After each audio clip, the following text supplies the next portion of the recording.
ಗಿಲ್ಲಿ ಅವರೇ, ಅವರಿಬ್ರು ಬಗ್ಗೆ ಏನ್ ಸರ್ ನಿಮ್ ಅನಿಸಿಕೆ? ನಮ್ ಸತೀಶ್ ಅಣ್ಣಗೆ 200 ಕೊಲೆಸ್ಟ್ರಾಲ್ ಇತ್ತಂತ ಅಣ್ಣ, ಕರಗಿಸ್ಕೋಕ್ ಬಂದವ್ರಂತೆ. ಚಂದ್ರಪ್ರಭಣ ನಾನ್ ಡ್ರಿಂಕ್ಸ್ ಮಾಡಿದ್ರೆ ಬುಡುಕ್ ಬಂದ ಏನ್ ರಿಯಾ ಬಣ್ಣ ಇದು ಸ್ಕಿನ್ನು ಏರ್ಗೆಲ್ಲ ಅಷ್ಟು ಕೇರ್ ಮಾಡ್ತಾರೆ ಅಣ್ಣ. ಮಲಿಕನ್ನ ಕೆಮ್ತಾ ಇರ್ತಾರೆ ಅವ್ರು ನೋಡಿದಾಗ. ಈ ಹಳೆ ಗಾಡಿಗೆ ಟಿಂಕರಿಂಗು ಪೇಂಟಿಂಗು ಮಾಡಿರ್ತಾರೆ ಅಣ್ಣ. ಸ್ಟಾರ್ಟ್ ಮಾಡಿ ಅವರು ಬಾತ್ರೂಮ್ ಇಂದ ಆಚೆ ಬರಲ್ಲ, ಇವರಿಬ್ರು ಮೇಕಪ್ ಮನೆಯಿಂದ ಆಚೆ ಬರಲ್ಲ, ನಮ್ ಇವರು ಮಹಾರಾಣಿಯನ್ನು ಪೀಲಿಂದ ಆಚೆ ಬರಲ್ಲ.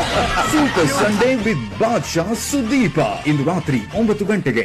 ಗಿಲ್ಲಿ ಅವರೇ, ಅವರಿಬ್ರು ಬಗ್ಗೆ ಏನ್ ಸರ್ ನಿಮ್ ಅನಿಸಿಕೆ? ನಮ್ ಸತೀಶ್ ಅಣ್ಣಗೆ 200 ಕೊಲೆಸ್ಟ್ರಾಲ್ ಇತ್ತಂತ ಅಣ್ಣ, ಕರಗಿಸ್ಕೋಕ್ ಬಂದವ್ರಂತೆ. ಚಂದ್ರಪ್ರಭಣ ನಾನ್ ಡ್ರಿಂಕ್ಸ್ ಮಾಡಿದ್ರೆ ಬುಡುಕ್ ಬಂದ ಏನ್ ರಿಯಾ ಬಣ್ಣ ಇದು ಸ್ಕಿನ್ನು ಏರ್ಗೆಲ್ಲ ಅಷ್ಟು ಕೇರ್ ಮಾಡ್ತಾರೆ ಅಣ್ಣ. ಮಲಿಕನ್ನ ಕೆಮ್ತಾ ಇರ್ತಾರೆ ಅವ್ರು ನೋಡಿದಾಗ. ಈ ಹಳೆ ಗಾಡಿಗೆ ಟಿಂಕರಿಂಗು ಪೇಂಟಿಂಗು ಮಾಡಿರ್ತಾರೆ ಅಣ್ಣ. ಸ್ಟಾರ್ಟ್ ಮಾಡಿ ಅವರು ಬಾತ್ರೂಮ್ ಇಂದ ಆಚೆ ಬರಲ್ಲ, ಇವರಿಬ್ರು ಮೇಕಪ್ ಮನೆಯಿಂದ ಆಚೆ ಬರಲ್ಲ, ನಮ್ ಇವರು ಮಹಾರಾಣಿಯನ್ನು ಪೀಲಿಂದ ಆಚೆ ಬರಲ್ಲ.